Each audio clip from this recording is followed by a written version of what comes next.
Hello friends, welcome back my channel. Friends, central గవర్నమెంట్లో పోస్టులు అయితే వచ్చాయి. సో ఆ జాబ్స్ ఏంటి, ఆ డీటెయిల్స్ ఏంటి అనేది పూర్తిగా మీరు వీడియోని చివరి వరకు చూడండి. అప్పుడే మీకు ఈ వీడియో జాబ్ డీటెయిల్స్ అనేది అర్థమవుతుంది. అలాగే వీడియోని లైక్ చేయండి, షేర్ చేయండి, కమెంట్ చేయండి, సబ్స్క్రైబ్ చేయండి. ఆ గంటను ఆల్ అని మీరు ప్రెస్ చేస్తే నేను చేసే ప్రతి job notifications, education notifications immediately వస్తాయి. అలాగే మీకు ఏదైనా యూస్ఫుల్ ఉంటే అది అప్లై చేసుకోగలుగుతారు. అలాగే చాలా మందికి షేర్ చేయండి, ఎందుకంటే మనకులాగా జాబ్స్ కోసం ఎదురు చూసేవాళ్ళు చాలా మంది ఉంటారు. So CSIR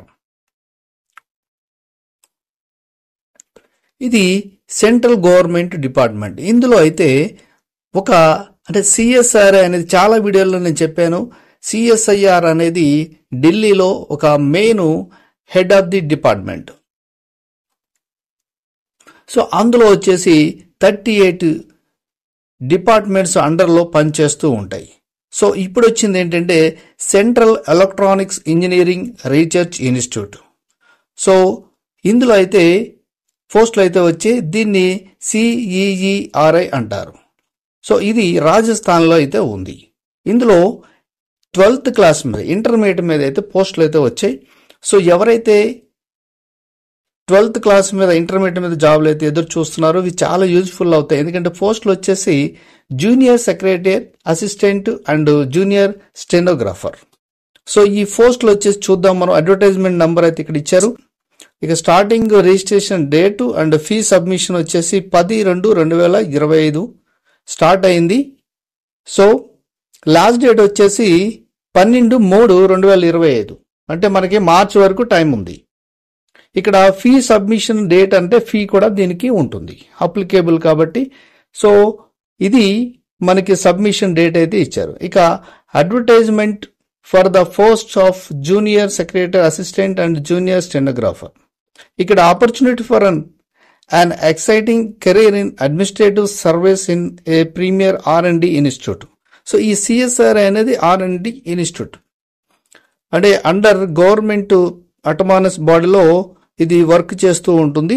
so central government డిపార్ట్మెంట్లోకి వస్తుంది. ఇందులో అడ్మినిస్ట్రేషన్ సైడ్ అయితే పోస్టులు అయితే వచ్చాయి. సో ఆ పోస్టులు ఏంటో చూద్దాం. ఇది మెయిన్ వచ్చేసి ఇక్కడ ఇచ్చారు చూడండి. ఈ సిఈఆర్ఐ ఆల్సో సెంటర్స్ ఎట్ చెన్నై, జైపూర్లో కూడా ఉన్నాయి. అలాగే రాజస్థాన్లో, జైపూర్లో అయితే ఉంది. ఇది 2 డిపార్ట్మెంట్స్ అనేది దీనికైతే ఉంది. ఇక online application are invited from the citizens of India for filling up the post of junior secretary assistant. ఇందులో పోస్టులు వచ్చేసి జనరల్గా ఉన్నాయి, ఫైనాన్స్ అండ్ అకౌంట్స్ అయితే ఉన్నాయి, తర్వాత స్టోర్స్ అండ్ పర్చేస్లు అయితే ఈ పోస్టులు అయితే ఉన్నాయి. Junior stenographer Hindi, English at CSRA CERA. The details of the post and the respective employments as well as age limit as per the norms are given below. So ఇక్కడైతే మనకి పోస్టులు అయితే JSAG అని ఇచ్చారు, అంటే junior secretary assistant. So grade వచ్చేసి మనకి general, G అంటే జనరల్ అని గుర్తుపెట్టుకోండి. ఇక ఇక్కడ ఇచ్చారుగా junior secretary assistant general. So అండర్గ్రాడ్యుయేట్కి అయితే ఒక పోస్ట్ అయితే ఉంది. శాలరీ వచ్చేసి 63,200 వరకు ఉంటుంది. ఏజ్ లిమిట్ 28 years అయితే ఇచ్చారు. ఇక ఎసెన్షియల్ క్వాలిఫికేషన్ వచ్చేసి ఇంటర్మీడియట్ అయితే ఉండాలి. అలాగే టైప్ స్పీడ్ నాలెడ్జ్ కూడా ఉండాలి, అంటే కంప్యూటర్ నాలెడ్జ్ స్పీడ్ కూడా ఉండాలి. అది ఆ టెస్ట్ అయితే కంపల్సరీ ఉంటుంది. ఇక జాబ్ రిక్రూట్మెంట్ అంటే ఏం పని చేయాల్సి వస్తుందంటే మనం candidates are required to provide assistance in the functions of general administrations. అడ్మినిస్ట్రేషన్లో జనరల్గా ఏముంటుంది, మనకి జనరల్గా అడ్మినిస్ట్రేషన్ సైడ్ ఈ వర్క్ చేయాల్సిన అవసరం అయితే ఉంటుంది. ఇక ఫైనాన్స్ అండ్ అకౌంట్స్లో వచ్చేసి అన్రిజర్వ్డ్కి 2 ఉన్నాయి, ఎస్సీకి 1 ఉన్నాయి. ఇక్కడ 1 పోస్ట్ ఉంది, ఇక్కడ 3 పోస్ట్ ఉన్నాయి. Same qualification, same salary. So ఇక స్టోర్స్ అండ్ పర్చేస్లో కూడా 1 పోస్ట్ అయితే ఉంది, అన్రిజర్వ్డ్లో ఉంది, సేమ్ కేటగిరీ. ఇక జూనియర్ స్టెనోగ్రాఫర్కి ఇచ్చారు, ఇక్కడ 2 పోస్టులు అయితే ఉన్నాయి, అన్రిజర్వ్డ్కి 1, ఎస్టీకి 1 ఇచ్చారు. దీని సాలరీ కొంచెం ఎక్కువ ఉంటుంది. సో ఇది 25,500 నుంచి అంటే బేసిక్ పే నుంచి 81,100 రూపాయల వరకు అయితే ఉంటుంది. దీనికి ఏజ్ 27 years ఇచ్చారు. సో దీనికి ఏం కావాలంటే స్టెనోగ్రఫీ తెలిసి ఉండాలి. సో ఇది సేమ్ వర్క్ అయితే అదే ఉంటుంది, బట్ సబ్జెక్ట్ ఇప్పుడు స్టెనోగ్రఫీ అంటే పిఏ లాగా యాజ్ అ డైరెక్టర్ దగ్గర పిఏ లాగా కూడా పని చేయవచ్చు. సో హిందీ ఇంగ్లీష్ స్టెనోగ్రఫీ తెలిసి ఉండాలి. సో ఇదైతే డీటెయిల్స్. ఇక ఈ టోటల్ వేకెన్సీస్ వచ్చేసి 7 వేకెన్సీస్ అయితే ఉన్నాయి. ఇంటర్మీడియట్ ప్లస్ కంప్యూటర్ నాలెడ్జి, అలాగే స్టెనోగ్రఫీ తెలిసి ఉండాలి. ఇక దీనికి నామ్స్ ఫర్ స్కిల్ టెస్ట్ అయితే ఉంటుంది కంపల్సరీ. ఈ skill test norms on computer పైన అయితే చేస్తారు. జనరల్ గా ఇంగ్లీష్ టైపింగ్ వచ్చేసి 35 words అయితే రావాలి. సో అలాగే హిందీ అయితే 30 words అయితే రావాలి. సో ఇక్కడ ఇచ్చారు కదా 35 words per minute, 30 words per minute, అది హిందీ ఇంగ్లీష్. అలాగే దీనికి స్టెనోగ్రఫీ కూడా 1 డిస్టేషన్ for 10 minutes in English are Hindi. So ఇది దీనికి లిమిట్ వచ్చేసి 80 words అయితే రావాలి. సో ఇది మీరు బాగా ఒకసారి చదువుకోండి. ఇక మోడ్ ఆఫ్ సెలెక్షన్ ఎలా ఉంటుందంటే సెలెక్షన్ ప్రొసీజర్ చూస్తే the candidate fulfilling all essential qualification will be invited for open competitive written examination and type writing. ఈ 2 అయితే ఉంటాయి. మీకు టెస్ట్ ఉంటుంది ఫస్ట్, ఆ ఫిల్టర్ అయిన తర్వాత మీకు టైప్ రైటింగ్ టెస్ట్ అనేది కంపల్సరీ ఉంటుంది. స్టెనోగ్రఫీ టెస్ట్ అయితే ఉంటుంది. సో ఇది కామన్ గా ఉండేది. ఇక ఇంపార్టెంట్ ఇచ్చారు ఇక్కడ, all the candidates applied for the post will be invited for a typing test, proficiency test, maybe 25/3/2025 అవ్వచ్చు అని ఇక్కడ ఇచ్చారు. సో కంపల్సరీ ఈ 2 టెస్టులు అయితే ఉంటాయి. ఇక ఎగ్జామ్ వచ్చేసి OMR based, computer based, objective type multiple choice examination అయితే ఉంటుంది. మీడియం వచ్చేసి ఇంగ్లీష్ హిందీలో అయితే ఉంటుంది. స్టాండర్డ్ ఆఫ్ ఎగ్జామ్ వచ్చేసి 12th క్లాస్ మీద అంటే ఇంటర్మీడియట్ లెవెల్లో ఉంటుంది. నెంబర్ ఆఫ్ క్వశ్చన్స్ 200 ఉంటాయి. టోటల్ టైమ్ మనకి ఇచ్చేది 2 గంటల 30 నిమిషాలు అయితే ఇస్తారు. పార్ట్ 2 2 గంటల 30 నిమిషాలు అయితే ఇస్తారు. ఇక పేపర్ 1 ఇది మెంటల్ ఎబిలిటీ టెస్ట్ కూడా ఉంటుంది కంపల్సరీ. దీనికి 100 క్వశ్చన్స్ అయితే ఇస్తారు. దీనికి మార్క్స్ వచ్చి 200 ఉంటుంది. నెగిటివ్ మార్క్స్ కూడా ఉంటాయి. There will be no negative marks in this paper. దీనికైతే నెగిటివ్ మార్క్స్ అయితే లేవు. సో దీనికి వచ్చేసి 90 minutes అయితే టైం అనేది ఇస్తారు మనకి. ఇక పేపర్ 2 కూడా జనరల్ అవేర్నెస్ ఇంగ్లీష్ లాంగ్వేజ్ అయితే ఉంటుంది. దీనికి 50-50 క్వశ్చన్స్ ఉంటాయి. మ్యాక్సిమం మార్క్స్ 150 ఉంటుంది. అలాగే దీనికి 1 negative mark for every wrong ఆన్సర్కి అయితే నెగిటివ్ మార్క్ కంపల్సరీ ఉంటుంది దీనికి. ఇక జూనియర్ స్టెనోగ్రఫీ కూడా ఇచ్చారు. ఇది కూడా సేమ్ ఓఎంఆర్ బేస్డ్ అయితే ఉంటుంది. సేమ్ ఇవన్నీ డీటెయిల్స్ 240 minutes అయితే ఎగ్జామ్ అయితే ఇస్తారు.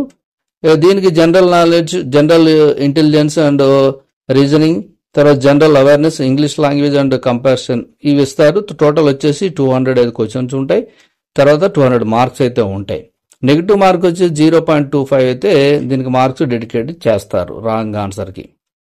ఇక ప్రొఫెన్సీ టెస్ట్ అండ్ స్టెనోగ్రఫీ వాళ్ళకి కంపల్సరీ ఇక్కడ టైం డ్యూరేషన్ వచ్చేసి 50 minutes ఇస్తారు ఇంగ్లీష్ మీడియం అయితే.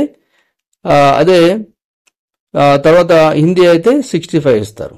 టైం డ్యూరేషన్ వచ్చేసి 70 minutes, అలాగే 90 minutes హిందీకి ఇస్తారు. ఇక ఫుల్ మిస్టేక్, హాఫ్ మిస్టేక్ ఇవన్నీ కూడా రూల్స్ అండ్ రెగ్యులేషన్స్ ఉంటే మీరు బాగా చదువుకోవచ్చు. ఇక బెనిఫిట్స్ అండర్ కౌన్సిల్ సర్వీస్, అసలు ఇందులో బెనిఫిట్స్ మనకి ఏమొస్తాయి, ఇందులో జాబ్ వస్తే వచ్చే లాభాలు ఏంటి? సో డిఏ వస్తుంది, హౌస్ రెంట్ వస్తుంది, ట్రాన్స్పోర్ట్ అలవెన్స్ వస్తుంది. తర్వాత సెంట్రల్ గవర్నమెంట్ ఎంప్లాయీస్కి ఏదైతే అప్లికేబుల్ అవుతుందో సిఎస్ఆర్ఈ అండర్లో అవన్నీ కూడా మీకు హెచ్ఆర్ఏ రెంట్ వస్తుంది. ఇవన్నీ కూడా మీకు అవైలబిలిటీ అయితే ఉంటుంది. ఇక 8th పే కమిషన్, ఇప్పుడు 7th పే కమిషన్ అయితే ఉంది. త్వరలో 8th పే కమిషన్ కూడా రావచ్చు. ఇక general information and other conditions అన్నీ ఇచ్చారు. సో జాగ్రత్తగా మనం ఇవన్నీ చదువుకోండి. ఇక ఇంకా అదర్ డీటెయిల్ చూద్దాం. ఏజ్ లిమిట్ రిలాక్సేషన్ అనేది కామనే, ఎందుకంటే 3 years 5 years అనేది కామన్ గానే ఉంటుంది. ఇక హౌ టు అప్లై, ఇక eligible candidates are required to apply online through CSR CER site. ఈ సైట్ ద్వారా మనం అప్లై చేసుకోవచ్చు. దీన్ని ఓపెన్ చేసి చూస్తే మనకి ఓపెన్ అయిపోతుంది. ఇక్కడ నుంచి డైరెక్ట్ సో మీరు కూడా చూసుకోవచ్చు, లేదా డైరెక్ట్ సైట్కి కూడా వెళ్ళొచ్చు. ఇది సైట్, మెయిన్ సైటు. సో చూపిస్తాను మీకు ఆన్లైన్ అప్లికేషన్ ఎలా చేయాలనేది. సో ఇక్కడ మీరు ఎలిజిబిలిటీ ఉంటే ఆన్లైన్లో అప్లై చేసుకోండి. ఇక ఫీ ఇచ్చారు చూడండి, ఇక్కడ అప్లికేషన్ ఫీ వచ్చేసి 500 రూపాయలు అయితే ఇచ్చారు ఈచ్ అప్లికేషన్. అంటే పోస్ట్ 2 పోస్ట్కి అప్లై చేసుకుంటే ఈచ్ పోస్ట్ 500 రూపీస్ అయితే ఉంది. సో ఇది అయితే ఇచ్చారు. ఇక్కడ టైం కూడా మనకు ఆల్రెడీ టైం చూసాం. అలాగే ఎస్సీ, ఎస్టీ, బీసీ ఇవన్నీ ఉంటాయి కాబట్టి ఇక్కడ SC, ST, PWD, women, other, gender, CSR employee, ex service man వాళ్ళకైతే ఫీ అయితే లేదు. సో ఇది మెయిన్ రూల్స్ అండ్ రెగ్యులేషన్స్. ఇక దీన్ని మనం అప్లై చేయాలంటే ఎలా అప్లై చేయాలి, ఇది మన మెయిన్ సైట్. ఇక్కడ నోటిఫికేషన్స్ ఇచ్చారు కదా, ఇది ఫస్ట్ నోటిఫికేషన్ క్లిక్ చేయండి. క్లిక్ చేస్తే సో ఇది మనం జేఎస్సీ అండ్ జూనియర్ స్టెనోగ్రాఫర్ ఇది ఇచ్చారు కాబట్టి ఇక్కడ ఇచ్చారు చూడండి, క్లిక్ టు అప్లై అని. అలాగే అడ్వర్టైజ్మెంట్ ఇప్పుడు మనం చూసింది, please read all instruction before applying. So నేను కూడా అదే చెప్తున్నా, మే వీడియోలో ఏంటంటే లెంత్ అవుతుందని అన్ని డీటెయిల్స్ చెప్పలేం, మెయిన్ డీటెయిల్స్ చెప్తాం. మీరు కూడా ఇక్కడ నుంచి ఇవన్నీ చూసుకోవచ్చు, చూసుకొని కంపల్సరీ చదువుకొని అప్లై చేసుకోండి. ఈ వెబ్సైట్ లింక్ కూడా డిస్క్రిప్షన్లో ఇస్తాను. ఇక క్లిక్ టు అప్లై అని చేస్తే మనం సో అడ్వర్టైజ్మెంట్ అనేది ఇలా వచ్చింది మనకి. ఇక్కడ కూడా అన్ని డీటెయిల్స్ కూడా ఇచ్చారు. ఇక్కడ మన స్టార్టింగ్ డేట్, ఎండింగ్ డేట్, ఇది 10వ తారీఖున ఆల్రెడీ స్టార్ట్ అయింది. సో ఇన్స్ట్రక్షన్ ఇచ్చారు. ఇక్కడ టిక్ పెట్టేసి మీరు రిజిస్టర్ అని చేయాలి. ఫస్ట్ రిజిస్ట్రేషన్ అనేది చేసుకోవాలి. ఇక్కడ ఫస్ట్ నేమ్, మీ లాస్ట్ నేమ్, తర్వాత father name, email, confirmation email, password, confirmation password. So ఈ డీటెయిల్స్ అన్ని ఇచ్చేస్తారు. తర్వాత gender, date of birth, ID అన్నారు. ఐడి అంటే చూద్దాం ఏమి ఇచ్చారు, మీ ఆధార్ ఏదైతే మీ ఇక్కడ ప్రూఫ్ పెట్టాలో అది పెట్టండి ఇక్కడ.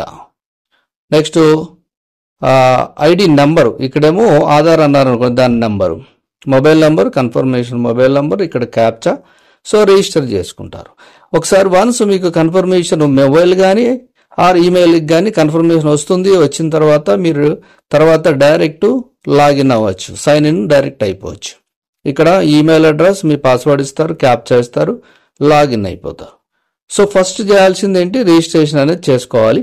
తర్వాత మీరు లాగిన్ అయ్యి నెక్స్ట్ అప్లికేషన్ అనేది వస్తుంది. సో ఫస్ట్ మేబీ నాకు తెలుసుండి పేమెంట్ ఫస్ట్ ఉంటుంది. పేమెంట్ చేసిన తర్వాత నెక్స్ట్ అప్లికేషన్ అప్లై చేయాలి. ఇలా రూల్స్ అండ్ రెగ్యులేషన్స్ ఉంటాయి, మీరు ఫాలో అవ్వండి. ఎవరైతే ఇంటర్మీడియట్ చదివి టైపింగ్ నాలెడ్జీ ఉండి అలాగే స్టెనోగ్రఫీ నాలెడ్జీ ఉంటే ఇమీడియట్లీ అప్లై చేసుకోండి. ఇది పక్కా మీకు రావచ్చు. మీరు కానీ హైదరాబాద్లో ఉన్న వాళ్ళైతే ఇక్కడ 3 ఇన్స్టిట్యూట్లు అయితే ఉన్నాయి, అంటే ఇన్స్టిట్యూట్ డిపార్ట్మెంట్స్ ఉన్నాయి. మీకు ఎగ్జాంపుల్ చెప్తున్నా, చాలా వీడియోలో చెప్పాను. ఈ సిఎస్ఆర్ఏ పోస్టులకు సంబంధించిన వచ్చిన ప్రతిసారి నేను హైదరాబాద్లో ఉన్న డిపార్ట్మెంట్స్ కూడా గురించి చెప్తూ ఉంటాను. ఎందుకంటే ఎగ్జాంపుల్ మీరు లోకల్ అనుకోండి, చూడొచ్చు, అంటే నియర్ బై ఉంటే వెళ్ళి చూడొచ్చు ఇన్స్టిట్యూట్స్ ఎలా ఉంటాయి ఏంటి అని. దాన్ని బట్టి తెలిసిపోతుంది ఇది సెంట్రల్ గవర్నమెంట్ డిపార్ట్మెంట్ ఎంత బాగుంటుందా అని. సో ఎగ్జాంపుల్ ఎన్జిఆర్ఐ అప్సిగూడలోనే ఉంది, అలాగే సిసిఎంబి, ఐఐసిటి, ఈ 3 కూడా అప్సిగూడ చౌరస్తాలో నియర్ బై ఉంటాయి. సో ఎవరన్నా ఇది సేమ్ సిఎస్ఆర్ అండర్లో వస్తాయి. సో మీరు కూడా ఎవరైనా ఇంట్రెస్టెడ్ ఉంటే ఇమీడియట్లీ అప్లై చేసుకోండి. All the best. Thank you for watching.